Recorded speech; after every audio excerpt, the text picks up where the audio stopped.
Hello there, everyone. This is Ranger J 1999 from the Reality Skewed Gamers coming at you with another lore video. This is a lore video series we are doing for our fans that play the game Star Wars Galaxy of Heroes and some of the other Star Wars games that we play. And this is more of a video series to kind of introduce folks to these characters. More of just some general background information about them through their legend and mythos. So sit back, grab whatever you want, and let's get into our character for this week. Just some notes real quick that this is kind of done in a podcast feel. This is more me having a conversation with you more than anything.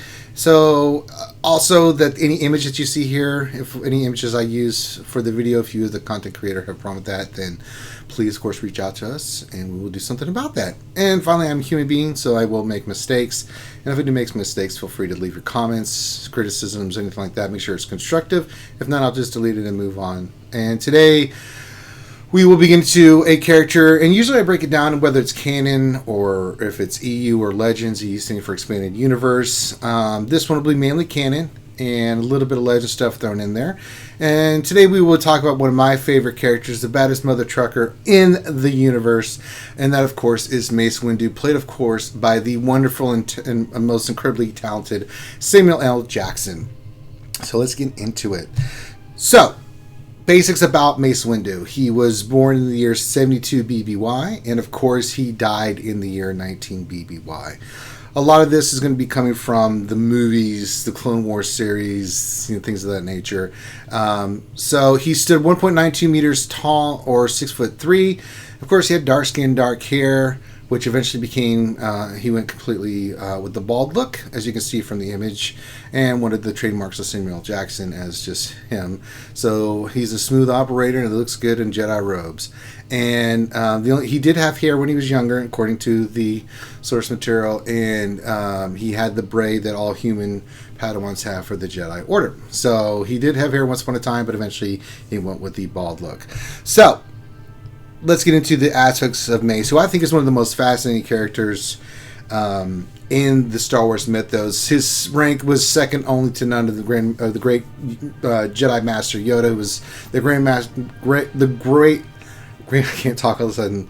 The Grand Master of the Jedi Order, but Mace was just as comparable to Master Yoda and they were a partnership. Mace very much believed in the Jedi Order and the teachings, and was very much a devoted Jedi.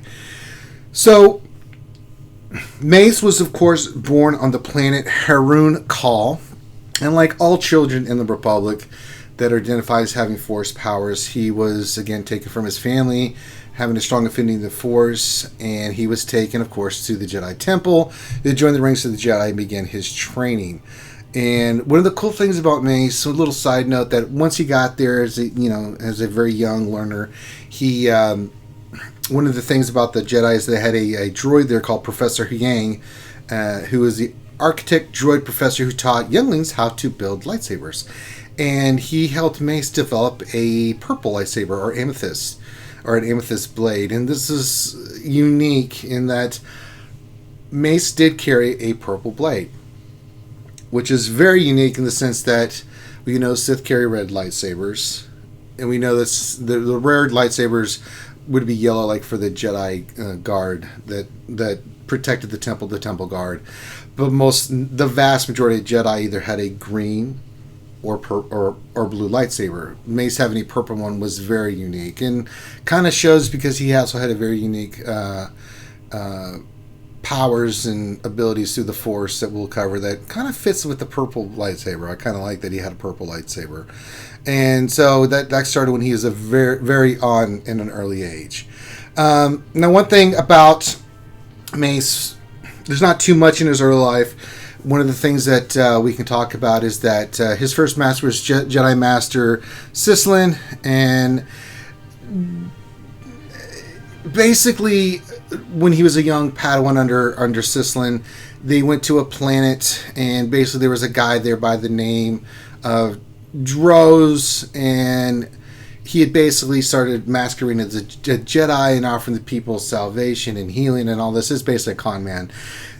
Mace and his master go there, confront them. There's an altercation. Mace and along with the master, confront the guy. Eventually win, but during the the confrontation, Mace gets angry because he's so angry at this guy for taking advantage of these people, and he wants to do more than, he wants to punish this guy, but his teacher's like, no, that's not our way, and that we'll let the law decide what to do with him. It's not up to us to make those kind of decisions. And Mace basically learned a valuable lesson from this, and it really informed him on his decisions and to really believe in the Jedi Code and to follow the Jedi Code. And from there, after this incident, he studies under Grand Master Yoda, and he really dedicates his life to the teachings of the Jedi Code, the Jedi Order, and rises to the ranks very fast. Eventually becomes a Jedi Knight, becomes a Jedi Master. One of the cool things is that one of his Padawans that he would actually rescue before we get to Episode 1, the Phantom Menace, he saves her from a bunch of pirates, and she actually becomes a Jedi Master herself on the council. So not only was Mace on the council, but his Padawan that he saved and trained eventually became a master on the council as well. But Mace was very much dedicated to the Jedi, and he started to see things that he didn't like, and he was even more determined than ever to make sure that the Jedi would survive the times. And one of the things he was seeing with all the corruption stuff he started seeing with the Senate and throughout the Republic, he believed that it was his duty to make sure that the Jedi Order survived and flourished no matter what happened. And so that was something very personal to him. But he was very well respected. He was very respected as a combatant, but he was also respected as a diplomat. He was exceptionally good at diplomacy, and he really did not like violence. Yes, he was very much could use violence, and I mean, we'll see, he's an incredible warrior. But to give you an example, this is not canon, but in one of the legend stories, Mace was once surrounded by a group of thugs, bounty hunters, and they've got the drop on him, draw out their blasters. Being the cool, calm, collected, bad mother trucker that he is, he basically just shows his lightsaber and looks at all of them, doesn't do anything, and just says, think about it. And they do, because his presence was so strong, they basically threw down their blasters and surrendered to him. That's the kind of person Mace Windu was. If he could find a peaceful solution, he would. You'll see through the Clone Wars and stuff that we will cover, you'll see some of those aspects coming out. But when we get to his abilities in the Force, he had a few incredible gifts that he had that were canon and legends. So let's kind of get into that. So we get to Episode 1. Mace doesn't really do anything in the Phantom Menace other than Anakin Skywalker. We first meet him when he's presented to the Jedi Council. Excuse me. Mace, along with Yoda, sense great fear in Anakin and do not want to train him. But then they didn't want to train him, he goes with Qui-Gon. We see everything that happens in the movie. If you haven't seen the movie, then please go watch Episode 1. And I'm not going to break down the whole movie for you. But basically, Anakin becomes the Padawan of Kenobi. And even though Yoda and Mace were on the same page, they didn't want Anakin to be trained. They acquiesced, and Anakin became a Padawan. Now, Anakin was a conundrum for Mace. He never fully trusted Anakin because although he saw the exceptional gifts that Anakin had, and he saw that as he grew through his early years as a Padawan and as he grew through the Jedi Order, there was times Mace was exceptionally impressed by Anakin and what he could do, but there was also times that he would do stuff that would make him not fully trust him. And one of those things was, for instance, when he was a young Padawan, a bunch of boys were picking on him, and he basically used the Force and took their lightsabers, and it was little things like that that worried Mace. But nonetheless, Anakin was something that always remained in the back of Mace's mind as he's the chosen one, but it just lingered there. So we get through the events of Episode 1, The Phantom Menace. We go into 10 years later, and Mace could see, especially with this formation of the Separatists, that things were going to happen. And this worried him greatly because as far as he viewed the Jedi, they were peacekeepers. They were there to keep the peace of the galaxy, but they weren't soldiers. They didn't have an army. As you see in the movies, like we're peacekeepers. We're not soldiers. We can go and resolve situations. If we have to do stuff, we can. But if a galactic-wide war breaks out, we're in big trouble. So that was one of his concerns as things started to break down between the Separatists and the Republic. And we get into episode 2. Everything happens in episode 2. The big thing with Mace is that he leads the Jedi strike force to try to save Kenobi, Anakin, and Padme. And we see his just incredible skills in combat in that scene. Mace was incredibly strong in the Force. We're going to break down his powers and abilities a little bit, but you can see in that battle that he leaps off from that high ledge when those B2s come and Jango tries to light it on fire. He just falls from the air and just lands. That's how exceptional he was in the Force. So they go there, they get surrounded, then the clones show up, and we have the Battle of Geonosis. During that battle, Mace leads the Special Forces Commandos for the Republic with the clones in battle. So that gets all the way through episode 2. Then we have the Clone Wars, the movie. People forget about that, but it is a real thing. And you can go watch that. I mean, Mace is in there, but it all deals with the story, and he plays a part like everybody else. The big thing I want to get into now is a couple things in the Clone Wars that were pretty important. Now, one of the things about Mace we already talked about is that he was the general of the Republic forces. Let's not kid ourselves. He was an incredible tactician and a fantastic leader, and he also was a diplomat. So there was times that he tried diplomacy, but when diplomacy wasn't going to work, Mace was not messing around. And we see this in the liberation of Ryloth. Now, Ryloth, of course, is the Twi'lek homeworld. And I've covered the Battle of Ryloth in another video with Wat Tambor. If you haven't seen that, you can see that. You can go listen to that video. And Wat Tambor, of course, foreman of the Techno Union, and part of the Separatists, they had taken over Ryloth very early on in the war. And so Mace, along with Anakin and his apprentice Ahsoka Tano, and of course with General Kenobi, they plan to free Ryloth. And it's a two-front attack. The first part is to destroy the blockade, which is led by the admirals and Anakin, along with Ahsoka, and then Mace and Kenobi will lead a strike force that will get onto the planet and try to clear out the Separatists on the planet. This is the Battle of Ryloth. However, what they weren't planning on was Wat, just being the piece of garbage that he is, to use the Twi'leks as human shields. It made it exceptionally difficult for them to try to free certain settlements or destroy certain military points because they're using them, basically human shields everywhere they could, along with just the battles that were happening. But they're able to get in there, and it takes a while. They slog through, and they meet up with Cham Syndulla, that's Hera's father, and the Resistance, and with the help of them, they basically they're eventually able to free Ryloth from the clutches of the Separatists, who had basically at this point, as the end of the battle, had basically gone on a scorched earth policy: destroy everything, take what you need. Wat tried to get away with a lot of the stuff that they had stolen, but eventually he's stopped by Mace, and that was the key part of this. And the capture of Wat Tambor was kind of a big deal. Now, I'm not going to cover all of the Clone Wars stuff. There's a lot of stuff like the Battle of Malastare. There's some other things that you can get into.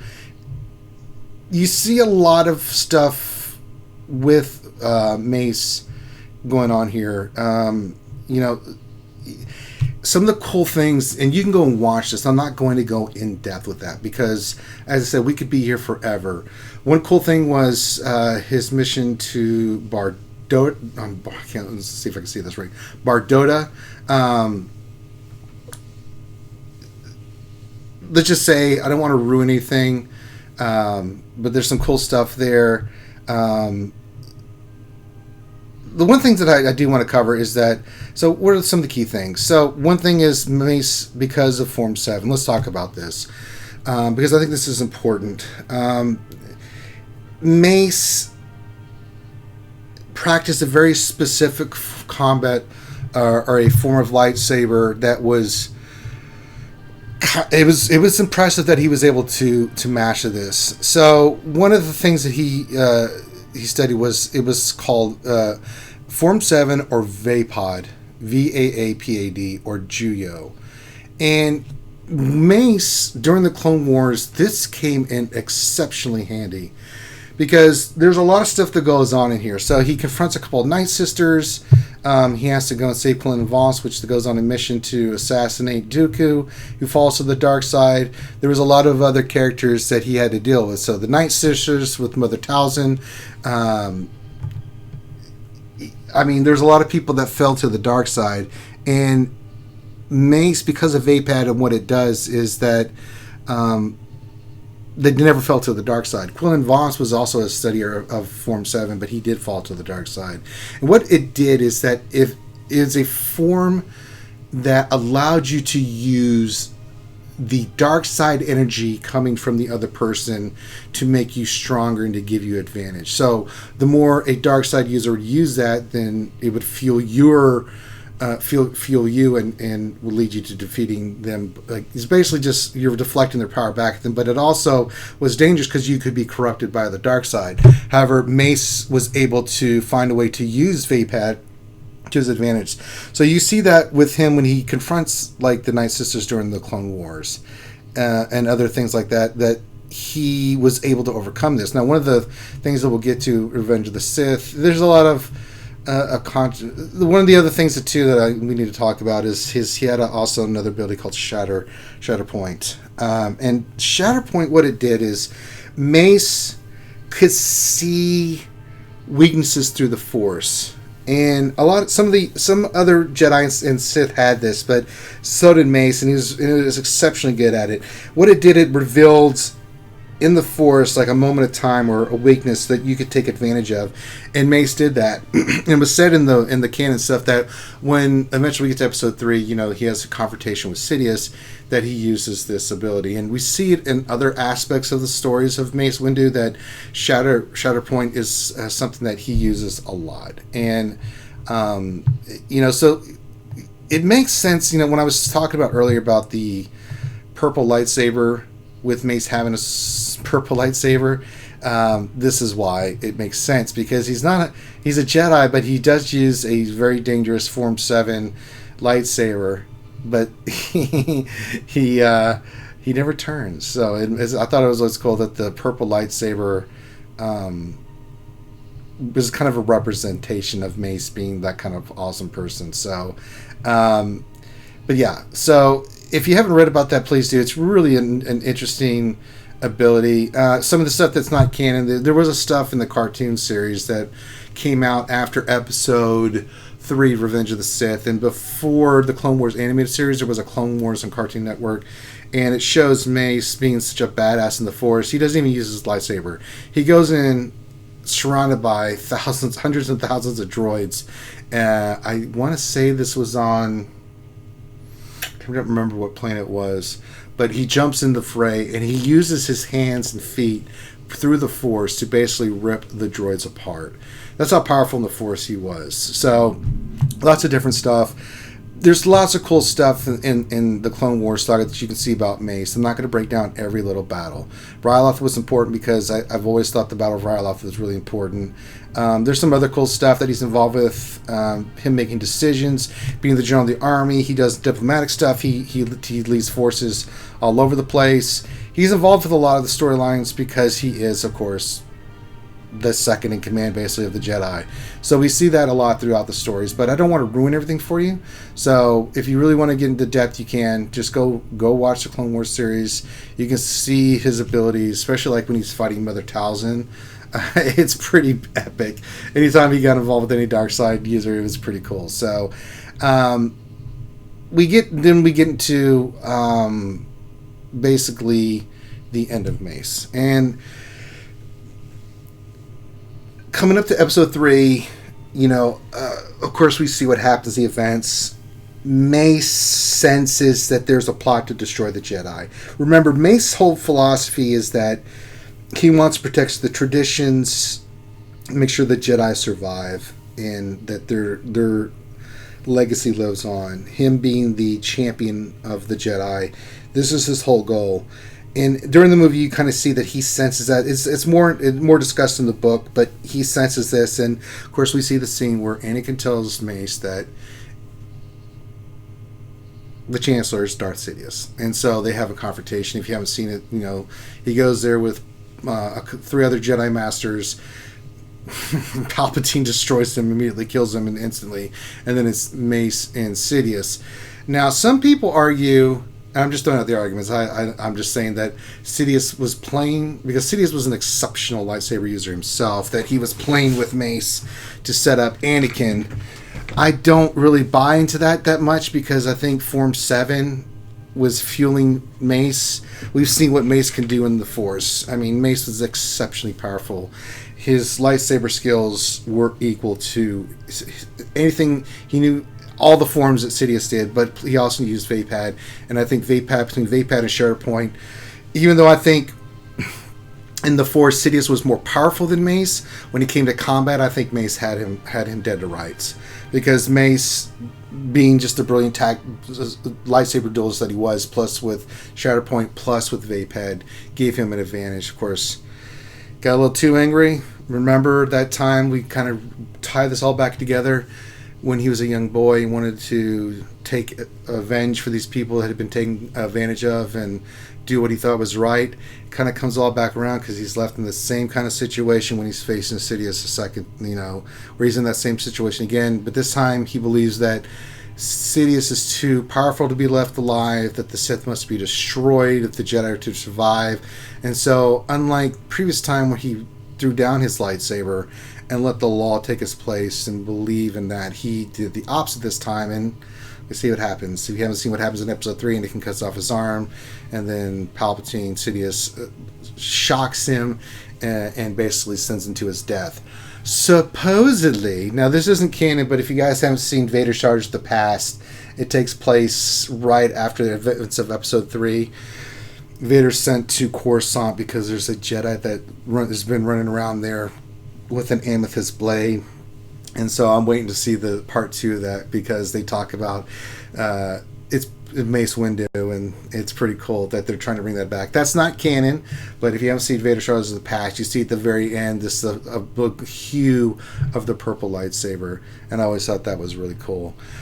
So if you have really not had a chance to read about Mace Windu, I really encourage you to do that. Mace, throughout the Clone Wars, he's that other Jedi to Yoda. Yoda, of course, being who Yoda is, but Mace was on the same level, and Mace was kind of the front man for the Jedi. And dealing with the Senate, Mace had a lot of contacts there. He's very diplomatic, as we said. He dealt with the Senate. He dealt with the Jedi. He was a great teacher. He was the antithesis of what being a Jedi was, and he took his abilities to another level.